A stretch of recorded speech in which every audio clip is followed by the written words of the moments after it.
Assalamualaikum warahmatullahi wabarakatuh. Selamat pagi semuanya. Jadi alhamdulillah kita bisa memulai pelajaran ulumul hadis hari ini. Untuk hari ini kita akan belajar tentang macam-macam hadis dhaif. Jadi pertemuan yang dulu kita sudah pernah belajar yang namanya apa sih hadis hasan, apa sih hadis sahih, dan apa sih hadis dhaif.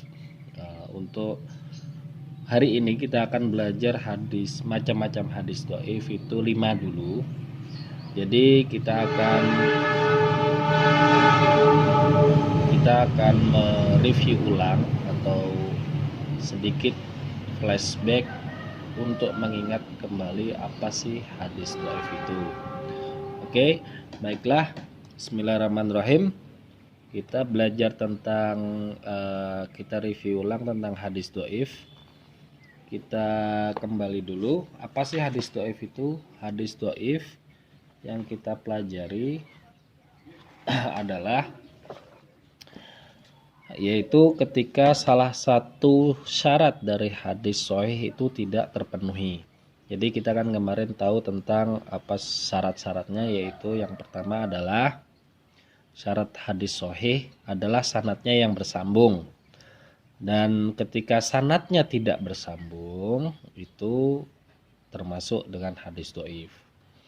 Apa sih sanad yang bersambung? Sanad bersambung adalah ketika semua rijalnya itu nyambung semua. Misalnya kita taruh misalnya yaitu ketika sahabat Rasulullah itu bersambung bertemu dengan sahabat, dan sahabat itu menyampaikan kepada tabi'in, dan tabi'in itu bertemu dan nyambung kepada muridnya tabi'ut tabi'in,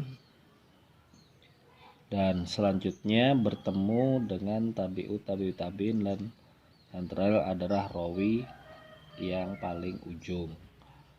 Semisal rawinya ini Imam Bukhari atau Imam Muslim, para imam perawi atau periwayatan.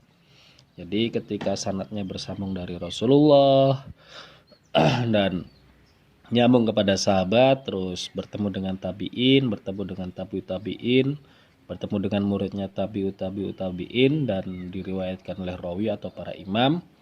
Yang jelas semuanya ini harus bersambung dan sanadnya nyampe ya, sehingga itulah yang disebut dengan ittisalus sanad atau sanad yang bersambung.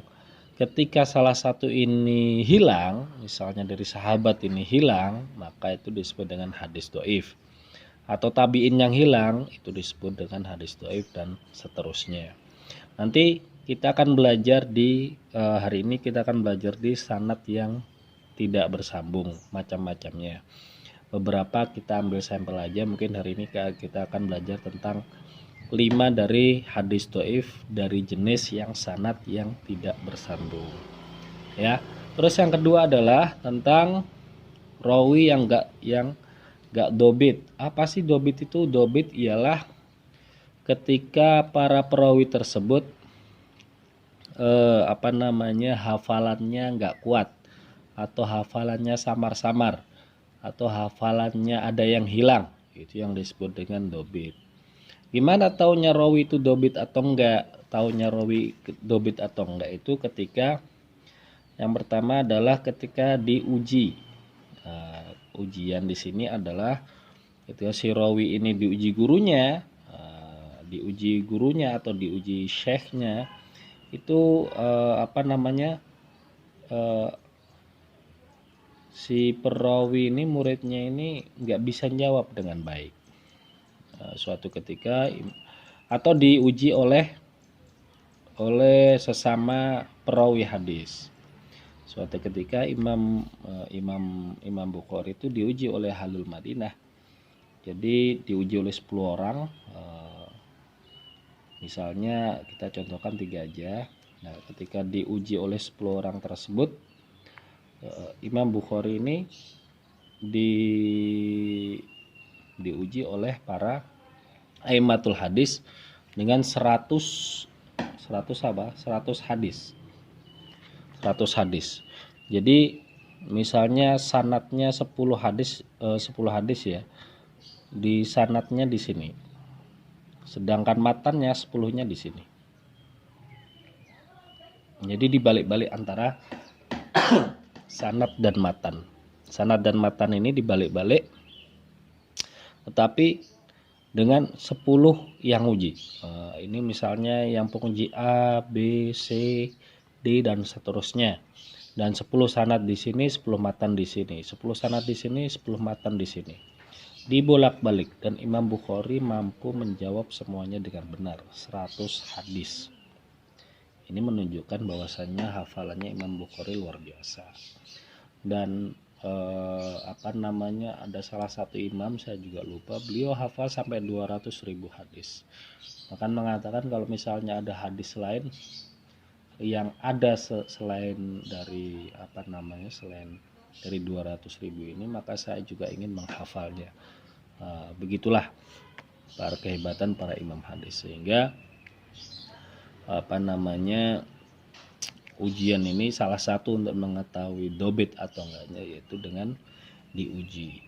Terus yang ketiga adalah rawi yang adil. Adil itu maksudnya gimana sih? Adil itu ada syaratnya. Yang pertama, dia harus yang Islam. Harus seorang yang muslim. Yang kedua adalah dia harus akal balik. Kalau dia nggak Islam atau dia nggak berakal, maka dia bukan seorang yang hadis. Nggak bisa disebut dengan muhadis. Kalau dia Kristen hafal hadis gimana ya? Kita nggak bisa percaya bahwasannya dia seorang yang seorang yang muhadis dari seorang muslim. Harus Islam. Karena seorang yang selain Islam motifnya lain. Motifnya beda-beda. Karena kalau seorang muslim harus beriman dan juga percaya kepada Rasulullah. Kalau nggak percaya sama Rasulullah gimana? Maka batal. Dia nggak bisa disebut dengan adil. Dia nggak berakal, apalagi nggak berakal. Atau dulu ada yang pernah nanya, gimana kalau misalnya dia sebelumnya itu hafal, lalu dia hilang akalnya sebentar, lalu balik lagi. Sudah, kita lebih baik cari yang berakal saja. Yang akal masih banyak imam-imam yang lain yang diberi oleh Allah yang akalnya terselamatkan. Lalu dia harus balik. Kenapa harus balik? Karena harus bisa membedakan yang baik yang buruk. Karena kalau nggak balik itu kalau nggak balik, wah nanti hadisnya bisa digunakan macam-macam. Terus yang terakhir adalah menjaga muru'ah. Apa sih muru'ah?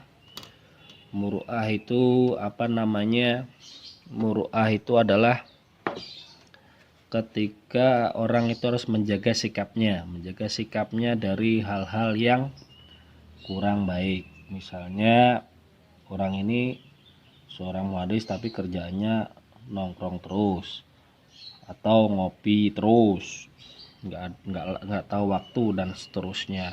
Atau dia ternyata kalau buang hajat sembarangan. Nah, itu nggak menjaga muru'ah, nggak menjaga wibawanya, nggak menjaga dari dari hal-hal yang menurut kita itu remeh-temeh, tapi menurut aimatul hadis itu sesuatu yang serius. Terus adanya syadz dan adanya ilat atau cacat dari hadis. Jadi hadis itu nggak boleh cacat sedikit pun, atau cacat-cacat yang misalnya yang nggak diketahui hanya oleh